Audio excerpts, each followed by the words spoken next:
Chai.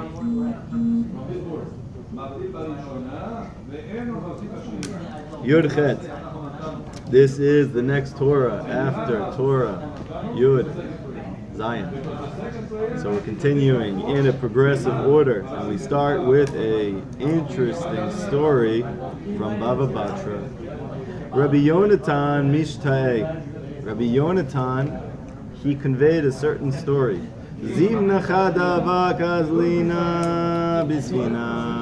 Just like every beginning of every story in Likutey Moharan, we're traveling on a boat. Guess what we saw? A basket.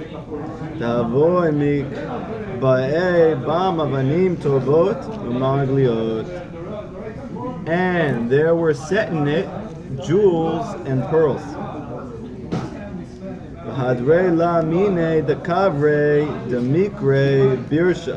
Surrounding this basket were fish of a certain type called birsha. And there was a diver, and he went down to retrieve it.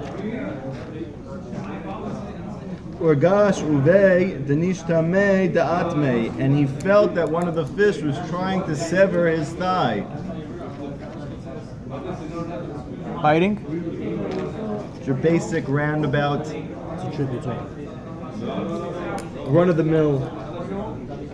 Uzrak zika dekhala unachad. And the diver threw a flask of vinegar onto the fish. Nafak brought kalav amar, and a voice came out from Shemayim.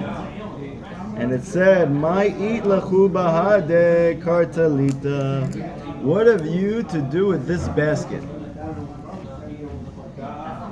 Didvetu the Rabbi Chanina ben Dosa. It belongs to the wife of Rabbi Chanina ben Dosa. Da'atida l'shadja techelta ba latzadike la'alma date. Who will one day store in it techelet for tzaddikim in olam haba. Now, if this is not a bizarre story, I don't know what is.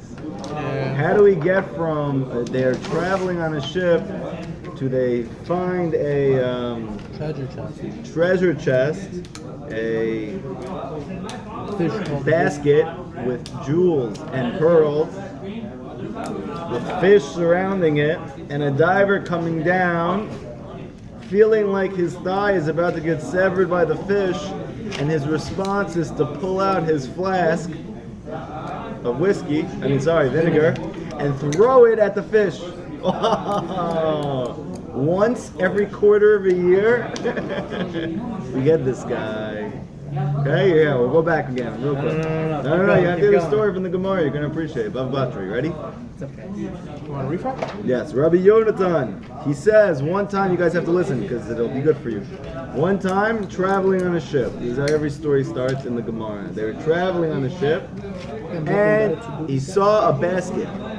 And the basket had within it jewels and pearls. And surrounding the basket were these fish called birsha. So there was a diver from the boat who dove in to try and retrieve the basket. And one of the fish, he felt like he was coming to sever his thigh from his body. So he responded by taking out a flask of vinegar and throwing it at the fish. And as a result, there was a voice that came from Shemayim. It said, "Why are you trying to take this basket? It belongs to the wife of Rabbi Chanina ben Dosa. And in this basket, she plans on storing techelet for tzaddikim in olam haba." That's the story. Okay. Rav Nachman says like this. Make a whole movie out of that story. Yes. You should know. Ki lechol davar yesh tachlit. For everything in this world, there is a tachlit. There is a purpose for which it was created. And the word in Hebrew for purpose and the word for its goal is the same thing. Purpose and goal, tachlit. Its mission, its essence, it's all kind of one word. It's called tachlit. Everything in this world has a tachlit. V'latachlit yesh o tachlit acher. And this purpose actually has another purpose. Meaning, let's say you yourself, you must have a tachlit because you exist. So then on top of that, that tachlit that you have has a greater tachlit. Give us an example. Give an example. I'll give you an example. For example, Rav Nachman's going to give you an example. And each tachlit is higher than the other. For example, tachlit binyan bayit. You have the building of a home. Now what's the purpose of the building of the home? Rav Nachman says so that this person, he has a makom lenuach. He has a place to rest. Right? He has a place to settle with his family. V'tachlit amanucha. What's the purpose of resting? Koach to serve. Kedei yuchal sheyuchal b'koach hazeh la'avod et Hashem. The purpose of resting for this man is so that he can serve Hashem with strength. And what's the purpose of serving Hashem with strength? And so on and so forth. So Rav Nachman says that everything in life is like this. This piece of candy has a tachlit for you to eat it. And that tachlit itself has a tachlit. Why are you eating it? So you can get sustenance from it. And why are you getting sustenance? And so on and so forth. Up and up and up. Until it goes back to the source. Until it goes back to the source. This is Torah, Yud, Chet. Now, Rav Nachman says, "V'tachlit shel kol davar hu mechubar lahamachshava v'aseichel yoter me'adavar shezeh hatachlit ba mimenu." The goal of anything is more connected to the original thought and intellect than the thing itself from which the particular goal is derived. Now, what does this mean? One more time. The goal of anything, the tachlit of anything, is more connected to the original thought which gave birth to that thing than the actual thing itself. The source is everything. What does that mean? The source is everything. Everything's simple. What does that mean? What's the proof for this? Because it says in the Shabbat liturgy, Sof ma'aseh b'machshava techila. The end of action is in the beginning of thought. I was about to say Adam. Okay.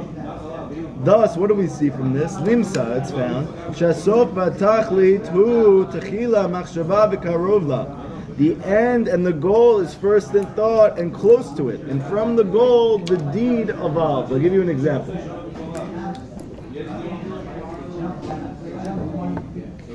Let's say a person, he wants to... Let's say a person, he wants to create challah. He wants to make cake. Let's say he wants to make a cake, a beautiful designed cake. So what happens? Along the way, he's going to have flour, and then he's going to have eggs, and he's going to have sugar, and he's going to have a whole mishkabab of all these things. He's going to mix all of them, and then it's going to look like this weird dough, and then he's going to put egg wash on it, and sesame seeds, and he's going to put it in the oven, and then it's going to rise, and then finally at the very end, it looks like his original thought. So all along the way, it doesn't actually look anything like his original thought. It looks like destruction. It looks like destruction. Only at the very end An does it... unfinished product. Yeah, only at the very end, the finished product, does that actually look like the initial goal. So the finishing product is really first in thought. Yeah, so only the finished product is really first in thought, but in order to get there, it often looks nothing like it. This is what I'm not going to say. Like the building of the home. Or like our life. That too. For example, when the thought occurs to someone to build a home, certainly the house is not erected all at once. Rather, wood has to be prepared. Each piece of lumber has to be cut and planed as is necessary. Afterwards, the house can be built and completed. Therefore, the completed house, which is the goal of the construction, was first in thought. Thus, we find that the goal is closer to the thought than even when they started the deed. Wow, it's interesting because this is the base of Mikdash is supposed to be erected. When they have a thought, boop, it just comes out. So now, what's the purpose of our lives? So To focus our thoughts. Aren't we a part of a puzzle that we have to rectify each piece so we become unified again? Okay, and what is that place of unification? Well, Adam was all of us, no? And then he split up because whatever. Okay, so we have to rectify this. And that was Hashem's whole purpose for our creation, to rectify? What's a major part? Okay. So When you that's- rectify, it means you go back to being one. So the rectification is the means, but it's not the purpose. Obviously, there's an end goal. Don't obviously. You didn't say that to begin with. It's implied. You don't just come here for This is called rectification. sophisticated, backwards Rectification itself thinking. is useless. There has to be that goal. Okay, good. I'm glad you have such fascinating insights. I don't know how to. Okay. What's the goal? Don't look. You saw it already? What's the goal of your existence? Why are you here? It's a loaded question. It's a loaded question. I would say to probably fulfill your purpose of coming close to God. So you're saying to come close to God is the purpose of your being. Return to your source. Even Do you even feel coming close to God right even now? to come closer to God could mean a lot, right? Right. So we could also understand that coming close to God means coming close to yourself. Okay. We have God within us. Right. So coming close to God could mean revealing our true self, fulfilling our Doesn't true Hashem purpose in want this us to have world. Olam So for people who read further in Torah, you're not allowed to comment. The Ramchal says very clearly, if you look at how Hashem is only good, and Hashem only desires to give good, and the Ramchal says if you look at your current life circumstances, you'll see they're not good, and you're going to have to come to the conclusion that this is not the place for the good. And what does the Ramchal say in the Mesil Yesharim? That the purpose of creation, like the Gemara says, is called Olam Haba. So what was first in Hashem's thought was that place. And this world is the means to getting to that place. And now we can understand, how is it possible that something that's supposed to be so amazing, that no eye has seen it, like Rav Nachman is going to bring right now from Yeshaya, no eye has ever seen such a thing. It's this unbelievable ecstasy, this bliss. So how can this world be filled with so much suffering and torment and trials and tribulations and trauma to get to that point? The answer is, you see it with a home. Mamish, the construction of the thing could look nothing like the thing at the end. Very, very, very interesting. So Rav Nachman says, you should know, Shatachlit shel abriya, the purpose of this whole creation, of this world, hu sha'ashua olam haba. It's for the ecstasy that you're going to experience in olam haba. But can we experience it now? So let's see. Isn't that technically what's happening at the moment? Yes, you're experiencing the ecstasy of olam haba. Partially. What did you do before you came to this class? You see, the thing is, we don't know now because we're limited by time.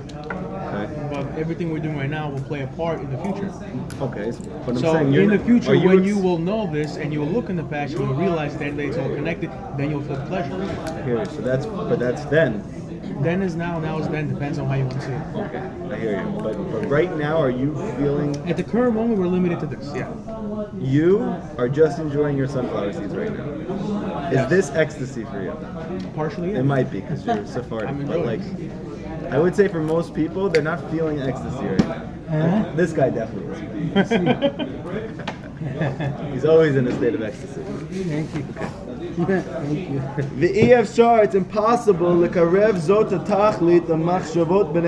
impossible to bring this tachlit to the thought of man.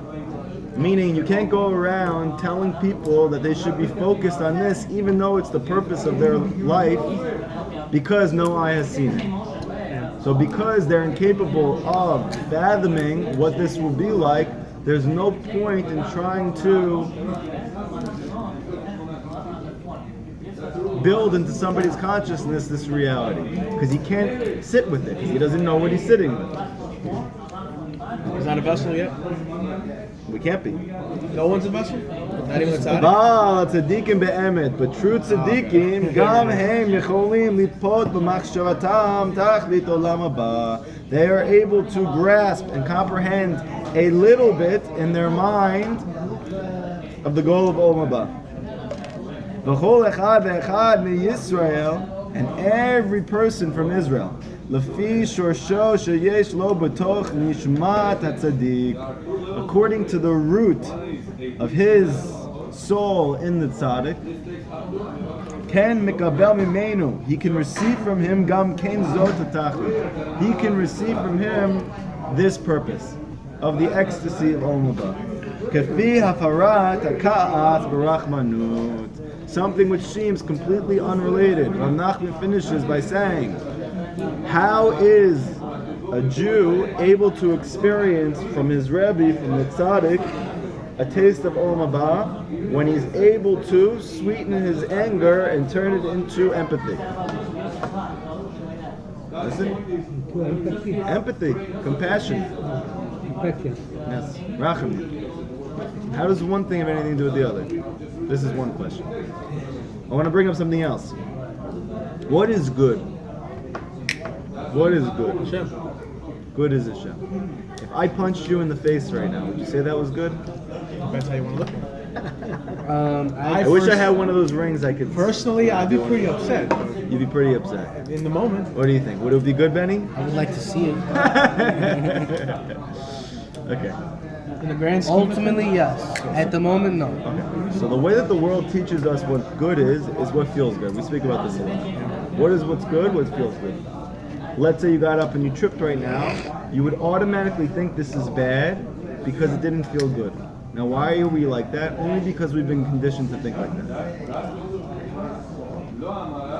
What is good? You don't agree. Aren't there certain intrinsic values you have as a human? So I'm telling you that if you were in a society that taught you that everything that happens is good because it brings you to a certain goal, then no, you wouldn't feel that. For Aren't there example, characteristics built into us that's based on one second. Hashem's? For example, when you go to a gym, the goal is, let's say, to get buff. So all along the way that you're trying to get yoked, you might experience a lot of pain at the gym from the weights that you're lifting. Now somebody came to you and said, is that soreness that you're experiencing, is that excruciating pain that you're going through right now good? He would say, yes, it's good. So you'd be like, that guy's insane, that's not good. So if you asked him, why is it good? He'd say, because this is bringing me closer to my goal. Because this is bringing me closer to my goal. So what is our goal? Our goal is Olam Haba. And now how do we connect the fact that Hashem is the one who's good and who does good if we see so much suffering in this world? So the reason why we have a hard time copying how good He is because we have disconnected our life from the goal. Because we know that the goal is to bring us to Olam Haba, and everything that happens in our life, whether it feels great or whether it is tremendous suffering, is only in order to bring you to that goal. So anything that brings you closer to a goal is called good. So therefore, when you trip on the floor, that only happened because Hashem believes that He knows it's gonna bring you closer to Olam Haba. So that's good. To be able to establish your goal first. Yes, that's right. So that's what we're trying to get to. It is establishing and firmly planting in your mind the goal. Rav Nachman says in another Torah that a person, a Jew, should be focused on Olam Haba all day. All day you should be thinking about the goal. Now imagine you're thinking about Olam Haba. I'm thinking about Olam Haba, and I come back and my wife starts yelling at me when I come home.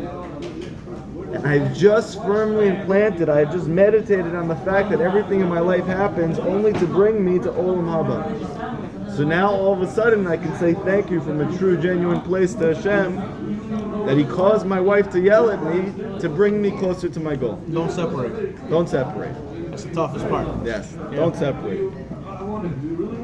We're so naturally ingrained to separate. And this is our whole life. Our whole life is like this. All of our suffering comes from a lack of da'at, like Benjamin said. And what's the lack of da'at? It's a lack of focus and understanding of the ultimate goal. But when you have the goal firmly implanted, then you understand that everything that Hashem does is good because it's bringing you closer to that goal. That's why it's good. When the Torah says that Hashem is good, it doesn't mean it's because He causes you to feel good all the time and you just don't know it. He's good because He's always bringing everybody to the ultimate good. The goal, which is to give you all of the good. But that's then. So until then, another example. You have a parent, right? Let's say a parent is with his children and the kid is saying, I want to eat all of these candies. And the dad says no. And the kid starts crying hysterically. Now, No. if he was good, all right, if he was a good person, he's not going to allow his kid to cry like that. He's going to give him the candies. But if somebody came to you and said to you, is he a good parent because he gave him all those candies, you'd say no. So how can you say he's not a good parent? He just made his kid feel good. And the answer is, the goal of a parent is to prepare his child to be an independent, functioning, societal human being.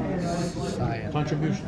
A contributing member of society, like the government teaches you, so they can get you to do whatever they want, okay? Now, that's what a good parent is. So therefore, as long as he's not doing that, he's not good. So then what's good? Anything that brings you closer to the goal. So everything Hashem does is good, because it brings you to the goal. So now we have to see, how is it that by mitigating anger and turning it into empathy, a person is now able to experience a taste of Olam Haba? How was it like that in the case of Adam? Because he said, I'll eat, I ate and I'll eat. Ha'enu, kisheba adam michlal ka'as. In other words, when a person becomes angry, lo yifal b'chaso, he should not act in his anger, shum achraziut, in a way of cruelty. Meaning he shouldn't take that emotion of anger and then act on it, which is called cruelty. Adraba, completely opposite. Yamtik aka'as barachmanut. He should feel his anger within him. He should notice that he's angry, and he should look to mitigate that anger and to act with compassion. B'fchinat, like we say every day after mincha, after Shachrit, Berogez Rachem Tizkur, like it says in Chabad. And when Hashem is Rogez, in a state of anger, Rachem Tizkur, remember and put on yourself this aspect of Rachamim.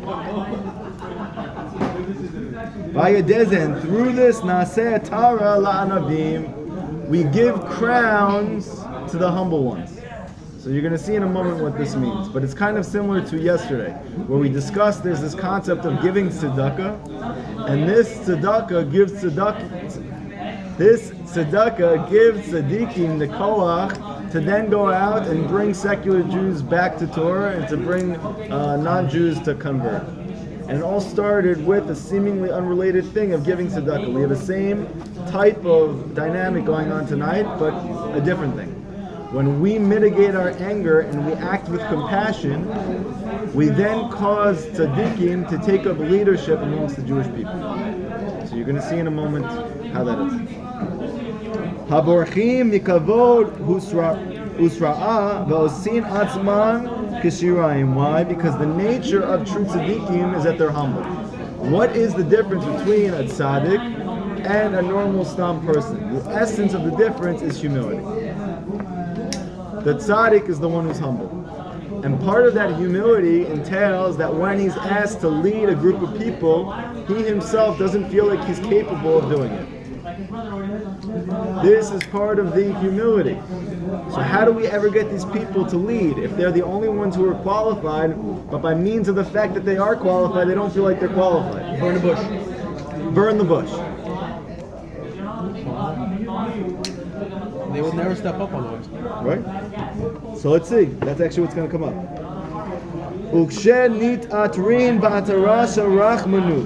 But when they are ennobled with the crown of Rachamim, meaning when Jews act with Rachamim instead of with Ka'as, with anger, it, so to speak, compels Tzaddikim to take on the role of leadership even though they don't feel capable. B'imchinat, like it says in Tehillim, who crowns you with kindness and rachamim. Meaning the crowning, malchut, authority, goes to the tzaddikim when the Jewish people show each other love and empathy. So the beginning of Geula is to have tzaddikim take leadership of the Jewish people, because without tzaddikim as leaders, we have no direction, we have no advice. Guidance. So how do we get them to lead? We can't, because they don't feel capable. So how do we get them to lead? You would think with a large sum of money, but that doesn't help. The answer is when you are kind to your brother, and when you feel anger and instead you act with rachamim, you're going to see something takes place spiritually. Now these very humble people who are in hiding come to the forefront and become the leaders of the Jewish people. Ba'al karcham, against their will. Hashem forces them to. Because now the Jewish people are deserving it. V'zeh bechinat ateret tzvi. Like it says, a crown of glory. For who? Lisha'ar amo. For the residue of his people. Rav Nachman says, don't read it residue, like it says in Masechet Megillah, Lami shemesim atzmo k'sharayim, to the one who makes himself like residue. He is the one who deserves the crown of glory. Meaning humbling himself? Yes, meaning he has made himself as if he's nothing, like Moshe Rabbeinu. He is the one who deserves the crown of glory. Ateret tzvi. Ki zeh shatzadik boreach ve'asra ve'akavod. But because this, that the tzaddik flees from positions of authority and honor, ve'eno rotzeh la'anhig et ha'olam, and because of this, he doesn't want to lead the olam. He doesn't want to lead the generation. Zot ha'machshava ba'alahem yibchinat hastarat b'nei Hashem. Very interesting. He says the whole reason, how can you say that tzaddikim, they don't want to lead the Jewish people? That seems, not only does it seem inappropriate, it also seems not tzaddik-like. Right? Well, how can you be a tzaddik and you don't want to help people with that? So Rav Nachman says that the whole reason that tzaddikim, who are humble, do not want to lead the Jewish people is because they are perceptive to the fact that Hashem's face is hidden right now. And because tzaddikim are the Shekhinah that are in this world, they also, as a result, have to hide their face. So because there's a hiding of Hashem's face above, there has to be a hiding below from the tzaddikim. So how does this ever get better? So you're going to see in a second. Now, why is Hashem hiding his face? And the only reason Hashem hides his face,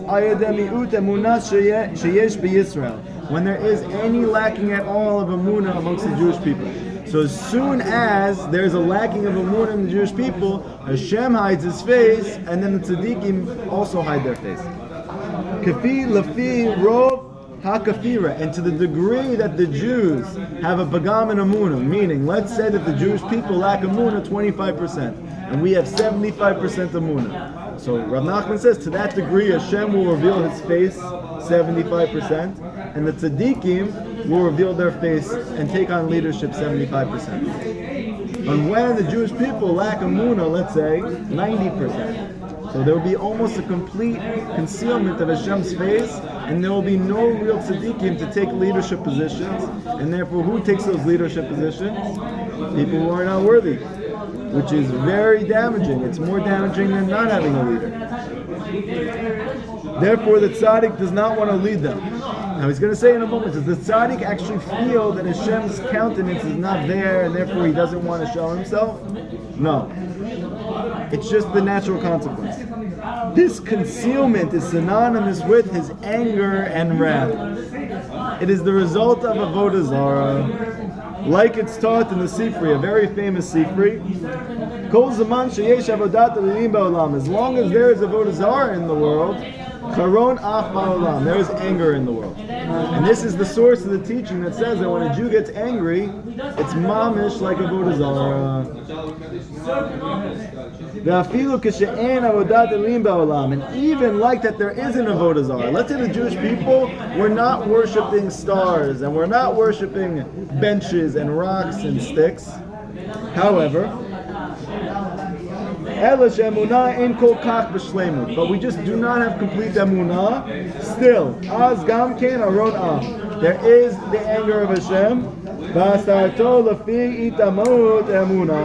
and his concealment is commensurate with the person's lack of faith. So that means the degree also, this is personal, to your degree of lack of faith, to that degree, Hashem will be hiding himself from you. And interestingly also, your ability to get Eitzah from a tzaddik will also be lacking from you. All to the degree to your lack of emunah. Now we should really get to them and just like throw this whole chapter out. So how do we get emunah? right? Because this is really the ikra then. But we already spoke about this many times. The Rav Nachman says that Amunah is not a vague belief, but Amunah is an action. It's prayer. It's tefillah. So therefore, the person who has complete Amunah is the one who's always talking to Hashem. And the one who's lacking faith is the one who doesn't talk to Hashem. So therefore, we already know the answer to that question. We need to spend many hours a day talking to Hashem to establish Every moment. Emunah. However, because that Hashem has rachamim, his anger is not for a very long time. The Gemara in Masechet Brachot says it's less than a second. 0.6 seconds of every day, Hashem has a bout of anger. A specific time. And Bill knew that time by the way. Yes, and Bill knew that time. 0.0 seconds.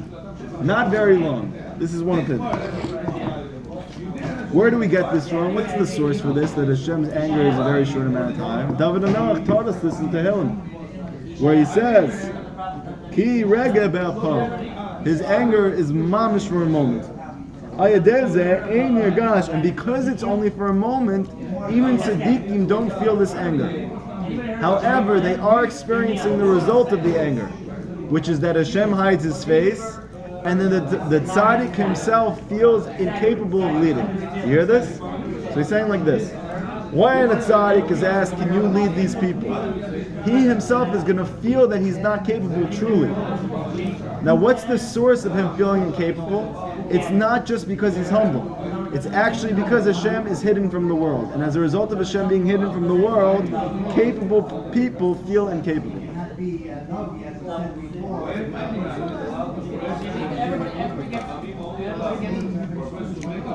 So the only time tzaddikim really feel that Hashem is concealed from the world is when there's mamish avodah zarah. But when there's no avodah zarah, there's only a lack of emunah, then there's only a small degree of anger. And therefore the tzaddikim doesn't feel it, and it goes unrecognized. Even so, because of the hishtalshalut, which is the evolution of Hashem's anger, it reaches the tzaddikim, then they hide their faces from the world and they refuse to lead the world. Okay, so now we're going to move forward a little bit, and now we can understand the whole situation with Moshe Rabbeinu. Why? Because what happened is like this: Moshe et atzmo melelech Mitzrayim liot manhig. He downplayed his ability to take the Jews out of Egypt and to become a leader. Why? Did he really feel like himself incapable? Why did he feel himself incapable? And the answer is because the Jewish people, like Rav Nachman teaches later in Likutey Moharan, their suffering in Mitzrayim came from the fact that they did not have emunah. Because they did not have emunah, as a result of their lack of emunah, Moshe did not feel capable as a leader. You see here? It wasn't simply because he was so humble. He felt that humility and lack of wanting to take on the leadership role because the Jewish people themselves lacked emunah. And this is the whole source for Rav Nachman saying that the Jewish people didn't talk to Hashem. Because we said before that Rav Nachman says, the degree you speak to Hashem, to that degree you believe in them. And if they're not speaking to Hashem at all, they obviously are not believing in him. And then Moshe, who's Mashiach, he can't say, I want to take this role and take them out. So that's why you learn more from your Talmud. Because when you're talking to Hashem, you give authority to the true tzaddik, which is the face of Hashem. And has that to do with Talmidim? Talmidim or anybody in general. Okay. When you're talking to Hashem, you're giving authority to the true tzaddik. Right. Nevertheless, when the anger is mitigated through rachamim, then the rachamim also mitigates the anger in the tzaddikim. Now what happened with Moshe? How did he eventually get asked to do this? So the pasuk says something interesting. It says, V'yichar af Hashem b'Moshe, and Hashem's anger burned be-Moshe, in Moshe. In Moshe. What does that mean? It should say it burned at Moshe. He was upset at Moshe, not be-Moshe. So Rav Nachman says, because the anger of Hashem and every emotion of Hashem is what's experienced by the tzaddikim. So because Hashem was angry, Moshe felt incapable of leading. Really? So then when he hit the rock, what was Hashem feeling? Ooh, I don't know. So now it's like this. However, when Hashem gave forth rachamim, meaning mitigated anger, so then Moshe felt, okay, so I'm going to lead the people. Is that why Hashem had to harden Paro's heart? They are reconciled to its supervision, meaning the tzaddikim, and they take upon themselves authority of leadership. And with this rachamim, they now lead the world. Rav Nachman says elsewhere, what is the number one attribute that a person who wants to lead the Jewish people needs? You would think humility, you would think patience, you would think knowledge, you would think wisdom. Rav Nachman says empathy. Empathy. It's very interesting that in our generation, we're moving into a time period when it's not the intelligence that is the most desired quality. People are looking for high EQ. You know what EQ is? Yes, emotional intelligence. My friend told me, he's completely secular, he told me that we're moving into a phase with history, with technology, and with the way that organizations are put together now, that the most important quality that people can have for a company is to have a high degree of empathy. We're moving into the messianic phase, you see, we have a proof. It's funny because some people would say that like, oh, our generations are weak, so we need everyone to be nice, and everybody needs to be nice to us, and everyone to treat us well, so we can't handle the snowflake stuff. Yeah. But different spin, no. Right. Politically correct. A lot of empathy I saw today. Empathy. This is the main thing that a leader needs in order to lead the Jewish people. And through this rachamim, then we have a pasuk in Yeshaya, it says, Ki merachamam yinahagim. He that has rachamim on them, meaning the Jewish people, he's going to lead them. So in the end, who is Mashiach going to be? It's the one who has the most empathy for the suffering of the Jewish people. And that's why Moshe was picked to begin with. Because what happened in the very beginning? He saw the Jews suffering, and he felt pain for them. He felt their sorrow. And as a result of this, Hashem chose him. Nimsa, it's found. Shezot harachmanut hi atartam. Rachamim is their crown. Shemater otam b'midat malchut umanhig. And he gives them the quality of kingship because of their quality of empathy. So therefore, what eventually leads to the tzaddik becoming king? Only through his empathy, through his rachamim, through his compassion that he has. And this is Tartalita Demik Ba'e Ba Avanim Tovot. The basket into which the jewels and the pearls have been set. And what's this basket? So the Rashbam says Argaz. So Rachamim says, so Rav Nachman says, don't read it Argaz, but Regez, anger. Meaning, what was this basket that he found in the water? It was anger. Pandora's box. Wrath. And what were the jewels? The jewels are the Rachamim, which crowns the king. So therefore, he saw mitigated anger. Here, this is what he saw in the illustration. He saw mitigated anger. Meaning he saw put away anger. He saw anger that had been sweetened, meaning somebody who experienced anger, or a generation who was experiencing anger, and was then taking that anger anything out to you, that's the way to and sweetening it. So Rav Nachman says elsewhere that when Hashem wants to give you parnasa, he's first going to give a Jew a test with anger. Because the only thing that could prevent a person from getting shefa is anger. So therefore, he gives dominion over to Satan to give him a test right before he gives him a new opportunity for parnasa. And therefore, if he fails, he doesn't get it, because this is the only thing that can get in between. However, if he passes, he gets it immediately. Surrounding this crown, this mitigated anger, was a fish called Bersha. What's this Bersha? Zebechinat emuna. Come on, more. Like it says, Tachat hana'atzutz yaleh v'rosh. Like it says in the second Megillah about the pasuk in Yeshaya, in place of the thorn will sprout barosh. Barosh, a cypress tree. And what does Masechet Megillah say? Zeh Mordechai. This was Mordechai. V'nikra Yehudi, and he's called Yehudi. And what did we say yesterday is the whole reason that Mordechai is called Yehudi if he comes from the tribe of Benjamin? It's because when you're acknowledging you're a Jew, you're called Yehudi. And when are you acknowledging you're a Jew? When you are denying Avodah Zarah. When you deny Avodah Zarah, you're called Yehudi. So therefore, Mordechai, who was the master of denial of idolatry, he is called Barosh, the head. He is called Birsha, which is the person who has Emunah. Now, Famim choshev adam ba'atzmo sheyesh lo rachmanut al ha'olam rotzeh v'hanagato. Sometimes a person thinks to himself that he has real rachmim. Sometimes a really genuine Jew who feels that he has compassion for the suffering of the Jewish people wants to take a role in their local shul. They want to take a role within the community. They want to take a role for the Jewish people at large. So this should be good, no?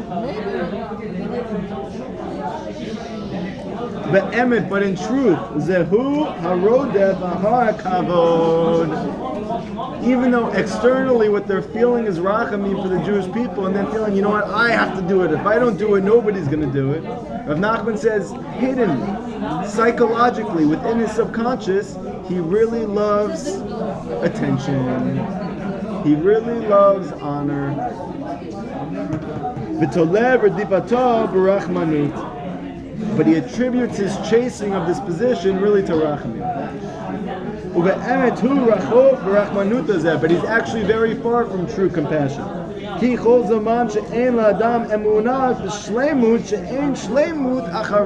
interesting.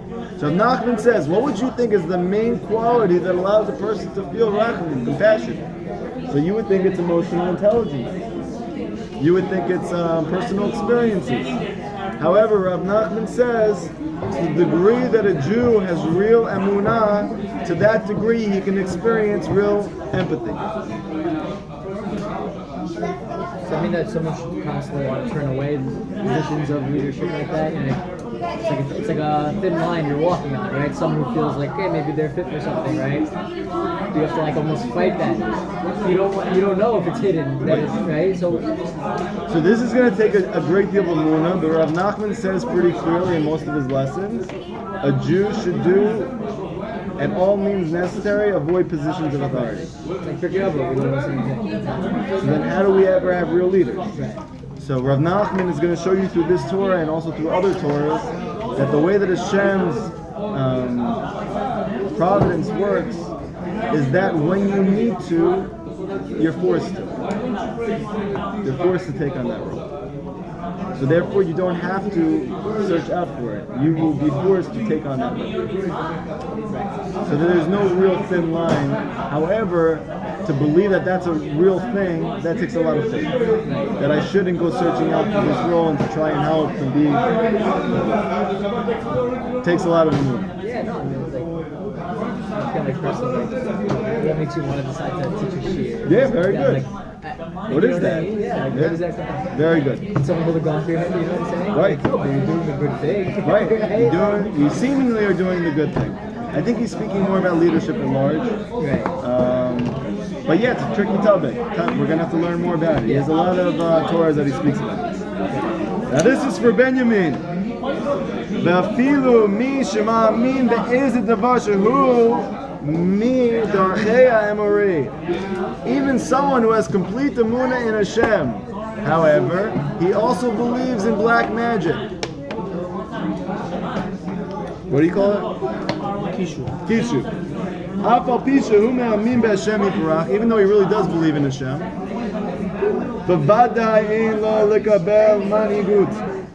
He should not accept any position of authority amongst the Jewish people. Because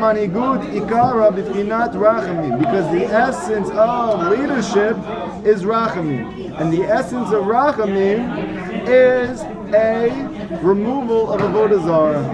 And black magic is called avodah zarah.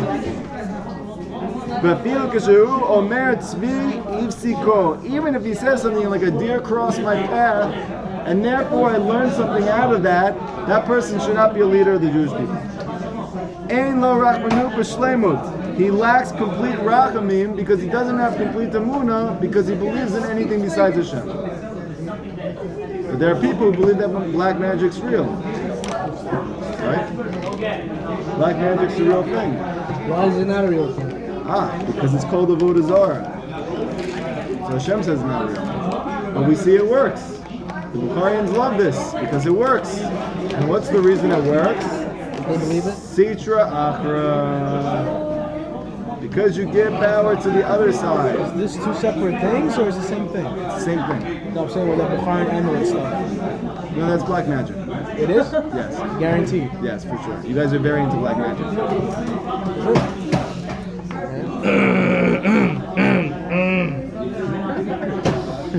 And when a person believes, let's say a little bit, I believe in Hashem, but I also believe that I can cast a spell on somebody. So this person does not have complete emunah, because if Hashem wants to, this thing is not going to happen. If you go pay $1,000 to somebody to put ayin hara on someone else, and Hashem doesn't want there to be ayin hara on that person, there's not going to be. So what will be a much more effective means of getting this person not to succeed? Ask Hashem. This also applies to someone who has emunah, unbelievable emunah, but only after he has scrutinized himself and he retains no false beliefs whatsoever, and he has no even superstitions, and he remains, like the pasuk says, Tamim im Hashem Elokav, he is simple with Hashem, and he's faithful with Hashem. Then the rachamim is real, and he deserves to lead others. But as long as he believes in any of these things,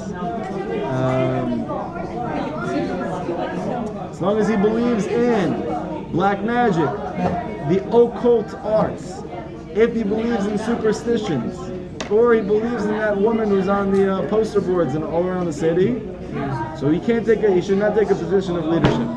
Why? Because he has a pagam in emunah. But concerning one who lacks complete emunah, yet everyone presumes that he really does have rachamim for the world, and he wants to lead the world, what happens if he takes up leadership? Then a malchut tefech leminut.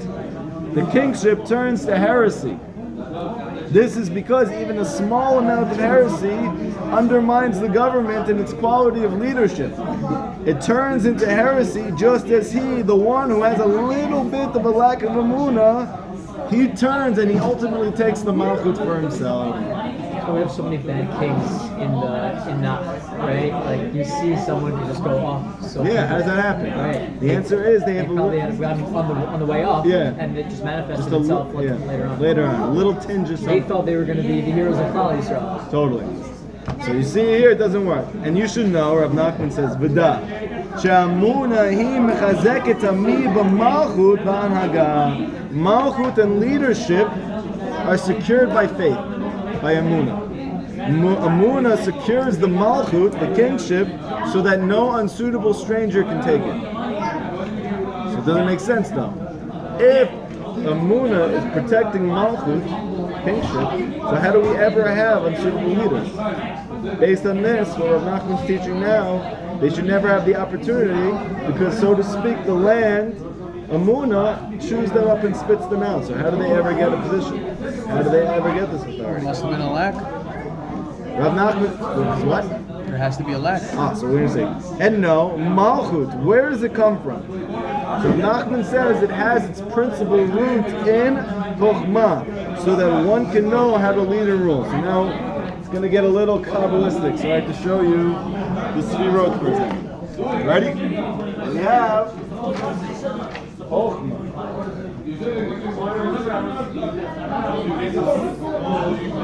Then we have the rest of the 10 Sfirot.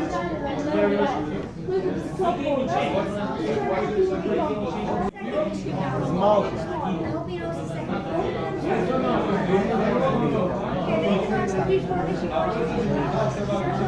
So what is Malchut? Malchut is First in to be a leader. Leadership. Kingship. What is Chokhmah? Wisdom. Now the function of Malchut, the main function of Malchut is to reveal. And what is it supposed to be revealing? That Hashem is the king. That Hashem is the king. Now what is Malchut the product of?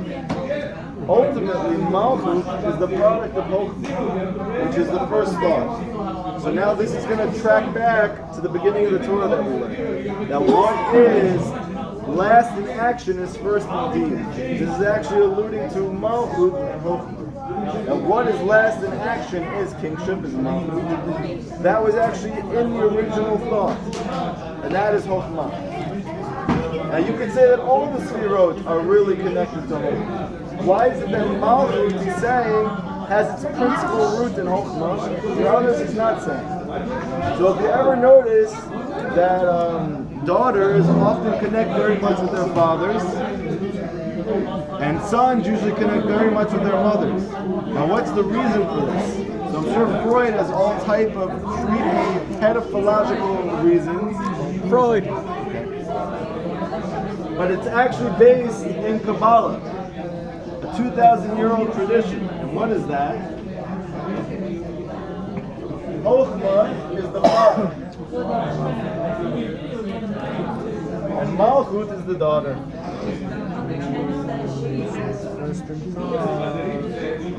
And therefore, in Rav Nachman's stories, the daughter is always very close to the father, meaning that Malchut, the Shia, the king, is very close to Its source. wisdom, father. Now what does it mean practically? The leader always has to have wise people in order to extend his kingship. This is what allows a king to continue in his position of authority, is when he has his wise men. Every king needs his wise men. His butler, his baker, his winemaker. So as long as didn't need anybody. But as long as a king doesn't have wisdom and he doesn't have his wise men, his kingship goes. This is the reason why you see many times over the course of Jewish history, as soon as the king did not have the same opinion as the Navi, as the prophet, the king went down. He was done. Why? Because he had his own particular desires that he was trying to meet. As opposed to the Navi, who was just trying to say, this is what it is. He didn't care about kavod, he didn't care about honor, and this king did. So as a result, what happens? When there's a breaking between Chokhmah and Malchut, between wisdom and kingship, then wisdom goes into exile, and the king gets murked. So the daughter, quote unquote, doesn't recognize the father. So the daughter and the father always have to be together. Always have to be together. This is why every king has wise men and advisors, and this is what establishes his kingship and enables his country to survive. This is synonymous with, there was a king in Yeshurun. And what's Yeshurun? It's another name for the Jewish people. And who is the king? Some say it's Moshe, right? And some people say it's Hashem. And really that's the same thing. If you take Moshe's name backwards, it's Hashem. Either way, you get Moshe, Hashem, he's the king. When the people's leaders gathered themselves together, then there was a king in Yeshurun. Yeah? Meaning when there was wise men, Rav Nachman says, because there are true leaders amongst the Jewish people, as a result of this there can be a king. So it's very interesting. You would think there would have to be a king, and then there is true leaders. Rav Nachman says the other way. The Jewish people need to have real leaders for the king to be established. Why? Because they are the minds and the wisdom. The concept of Malchut is then established. And because of the love for the wise man, the kingdom is secured. Therefore, the king always has to love Chokhmah above everything else. But as soon as his love for wisdom fades and his love for honor supersedes it, he's done. That's why Hashem, before he created the world, asked for advice from his homies. Oh, so we can learn from that. Very nice. I like it, Benny. Nice chiddush. But when when a king feels some hatred for the wise men, let him know that there's been a decree from Shemayim that his kingship is almost done. So as soon as he feels that emotion within himself, I don't like this guy. I don't like this piece of advice he's giving me. I don't like this wisdom he's giving me. He should know he's about to lose his kingship, because that's the only thing that causes the malchut to leave wisdom.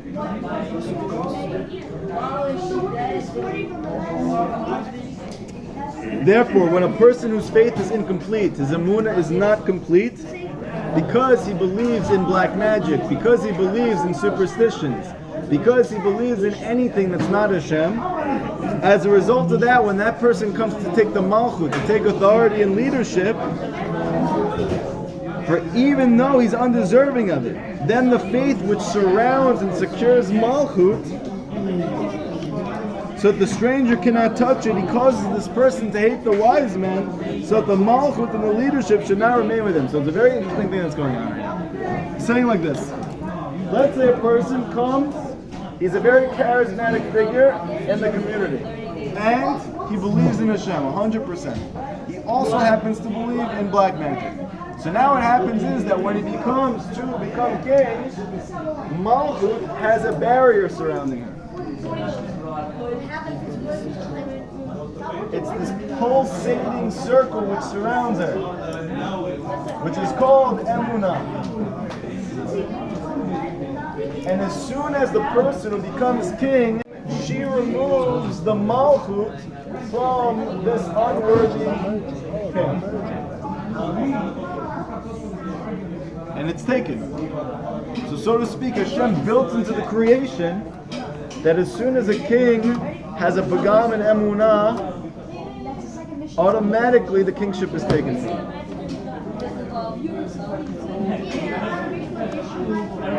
However, there must be certain situations where this isn't the case, because we know that there are leaders of people who didn't have complete emunah, and they weren't like this. So how did that happen? Rav Nachman says, unless the one who takes hold of the malchut, he also has an agenda of spreading secular wisdom, or atheistic wisdom, or any chokhmah that is not related or sourced in Torah. So when he's bringing this down, as a result of this, then the malchut is vulnerable. Meaning this whole emunah thing only works when the Jewish people have simple emunah in Hashem. But as soon as they start to believe in secular concepts as well, then anybody can become leader. It's not protected anymore. Then it is possible that the malchut can remain under the control of this person who doesn't have real emunah. This is because there's no one to make him hate the wise man. Like that person doesn't end up hating chokhmah, because the cause of him hating the wisdom is actually from the fact that he has a blemish in emunah, and then the malchut protects itself and causes him to hate wisdom. This whole thing can't take place because the Jewish people also believe in heretical or atheistic or secular ideas. Like kind of what's going on right now. You could say kind of almost in Israel or things like that. Almost exactly like what's going on. Almost exactly. So now let's move forward with the story and we'll see how it all What about connects. doctors? So let's see. Bar Emori, a diver went down to retrieve it, and he sensed that this fish was trying to sever his thigh. So who's this diver? So Bar Emori comes from the word Darkei Emori, meaning a person who believes in black magic. He was the diver. Hispandut. He had his hispandut as he was coming down through the ocean. And the fish was trying to bite him. Why? Because the fish is emunah. And therefore the emunah is blocking off. Things surrounding them. Yeah, it's surrounding, right? And therefore he's surrounding this basket, which is malchut. And therefore when the unworthy person comes to take the leadership, the kingship, comes to sever his thigh. Why is thigh, doctor? Why his thigh? Because it stops up his ear from listening to words. Because it's the concept of not being able to hear wisdom anymore. His thigh? In this concept. In this context. It's not because he's going for the brick? No, not in this context. He threw a flask of vinegar and it fled. So what was this flask of vinegar? It's chometz, which corresponds to heresy. Like when my heart yechametz, it fermented. Because of this, the Bersha Amunah fled, right? Yeah, why did he throw the flask of vinegar? Meaning he sees that the fish is coming to bite his leg, meaning this guy is trying to take leadership and kingship for himself. He's not worthy of it. So we said that Amunah has this setting feature from Hashem, that the Malchut is protected when he has a blemish in Amunah, which he must. So what does he do? He takes secular ideas and he throws them. And by purporting and promoting his secular wisdom, then there is a break between Amunah and Malchut, and he is able to take it.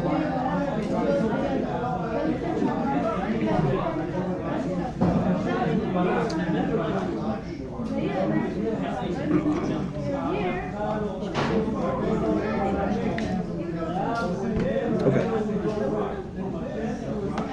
We have 10 minutes left. This was the beginning of Torah 18. I'm going to do a quick recap. There's a lot more to say. We're going to continue tomorrow, and we're actually probably going to finish tomorrow, and we're going to bring it back to the beginning of what does this have to do with Techelet, right? We didn't get to the end of the story, which we know Techelet is connected to the word Tachlit, which means purpose. So in the end, we're going to find out how the purpose has a lot to do with what happens at the conclusion of the story. What was the Torah that we learned so far?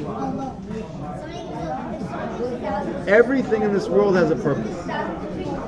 Everything, everybody. And that purpose has a higher purpose and a higher purpose until you get to the original thought. Now what was the original purpose of creation? Rav Nachman says Olam Haba. The whole reason for Olam Hazeh is only as a means to Olam Haba. And that's why this world is here. There's no other reason for this world or your existence in this world except as a means to that place. That's all this world is. So in essence, Hashem wants to give you pleasure. That's all He wants. He wants to give you the highest level of pleasure. Because He's unlimited Hesed. Right. But He can only do that there. And He uses this world as a means to bring you there. So then how can you get that here? So one second. I'm trying to chill here and there. You know what I'm saying? But I can't You chill. and Asa. Not trying to be Asa. No, I'm just kidding. We're going to see in a second. We'll see. There's a way to do this. So, how do we get to that point? We need to have a king. We need to have a leader who leads us to that place, who gives us good advice, who brings us to the tachlit, to the goal. How do we get that leader? The leader himself refuses and resists. Why does the leader resist? Because he feels in his humility he's not worthy. And why does he have that? Because there's a pagam and emunah amongst the Jewish people. And as long as there's a blemish and emunah amongst the Jewish people, even if it's as subtle as they believe in God, but they also believe in black magic.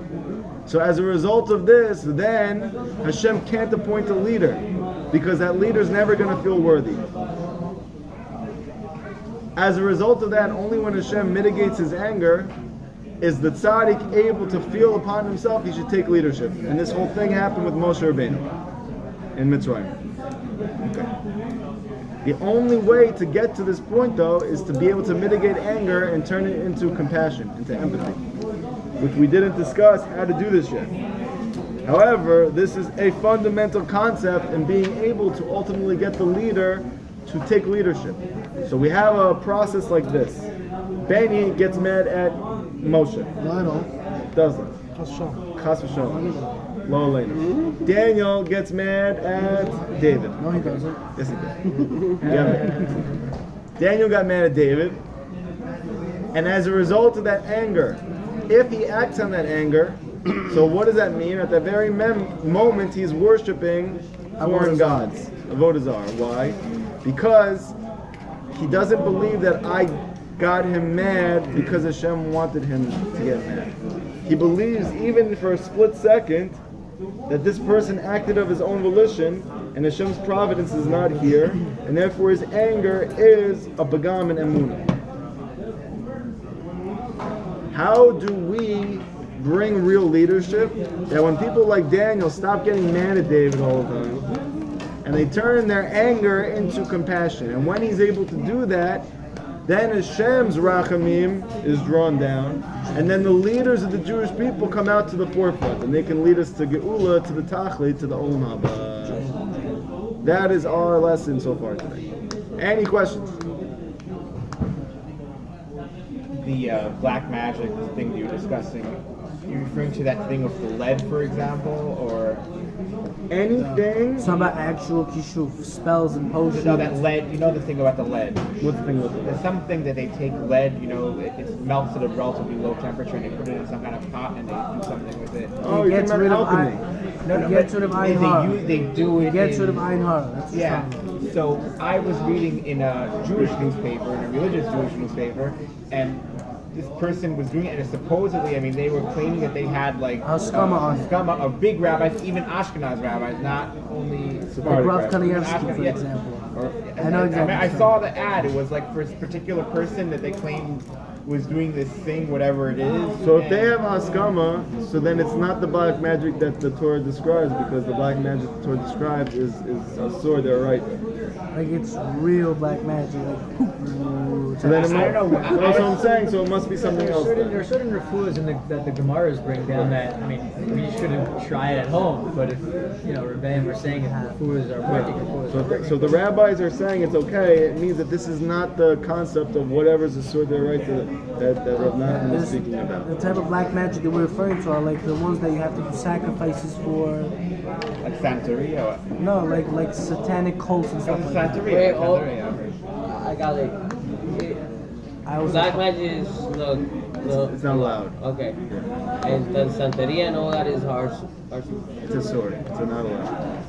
I think it's any time you're putting your faith in something other than God. Anytime you're saying that your fate is going to be determined based on something that's external to what the Torah Yeah, says, that's the one. that's You know? So is considered. a red string?